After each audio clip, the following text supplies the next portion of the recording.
the extraordinary opportunity to actually have 2 sessions, and the first one in 2018 concerned the first 6 chapters of my biography of Piłsudski, and then the second one in 2020 concerned the whole manuscript, which was the rest of the chapters up to chapter 18, which was the final chapter, plus the conclusion and the new introduction and the new conclusion. 6 or 7 major Polish scholars, and for them to screen my manuscript and make sure that everything I'm writing is factually accurate, that the perspective is based really on evidence and on historical reading of documents, so that the English language reader will get a true and authentic, or as authentic as possible, a representation of this very important subject matter for Poland and really for Europe as a whole. And it is true, we're speaking about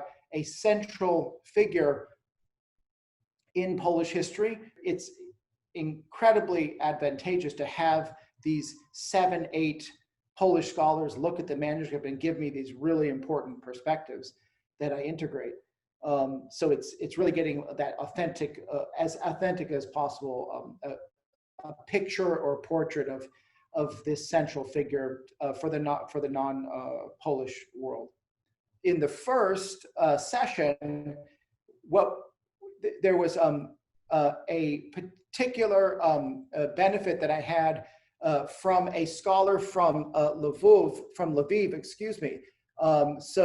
That is a Ukrainian scholar who could give me lots of interesting perspective and sources about the Ukrainian problem that was so prominent when we get to World War I and its immediate aftermath with Piłsudski. So I thought that was very important with Professor Yaroslav Hrytok from Lviv, really important.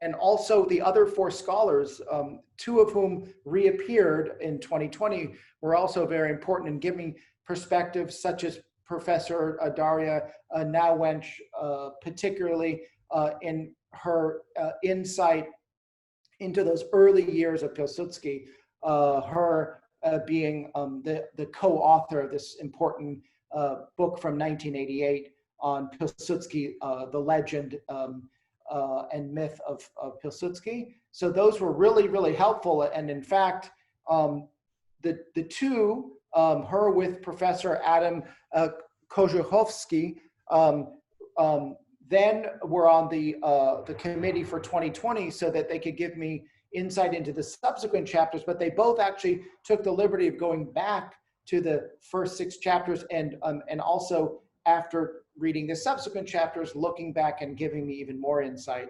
But the scholars were really, really helpful, and I can't emphasize that enough, especially that we're given a written report with reference to specific page numbers of either just factual corrections or places where they think I should update the bibliography and use of sources.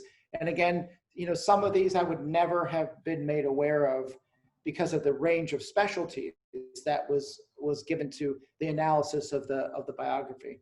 One of the great values of the workshop is it brings together scholars, foreign scholars outside of Poland who are working on Poland, all together physically into one forum, one space in Krakow to discuss their manuscripts. People who often have never met in person and are meeting for the first time, who have known of each other for 10, 15 years, have been reading each other's works, but now we can actually gather in this space, listen to each other's manuscripts and discuss them in person. And that has been a great benefit of the workshop. I had the extraordinary privilege of having Professor Andrzej Nowak step in, and also Professor Brusky from Jagiellonian University, who specializes on Ukrainian Polish matters, and could comment on a difficult chapter regarding the Piłsudski's position on Ukraine in 1919-1920, the invasion of an occupation of Kiev and the 1920 Polish-Soviet War, which I find endlessly fascinating. And then he could bring a particular perspective. Also, Professor Novak, being the internationally renowned specialist, could also bring lots of insight into kind of variety of matters. Communication with scholars in the field is so inspiring to me, and I always felt there's no downside of getting further perspective and reaching out, although trying not to be, intrusive and asking too much of somebody. The sightseeing and the interpersonal exchanges and meeting in person, that's all really important and very critical, I think. Just to give you an example, in 2018, I did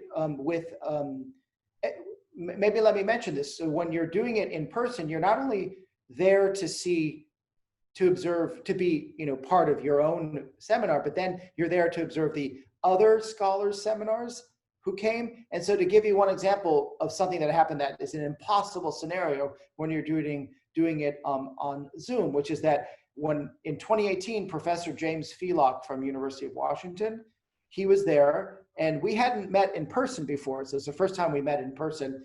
I had known of his work for like 15 years, and sometimes we correspond. And then we took this long walk together to the Wawel Castle and went to Piłsudski's tomb and saw the tombs of kings and queens. There was something very moving about that whole experience of just being able to interact with another professor, see sites actually kind of, in this case, by ourselves, but to be able to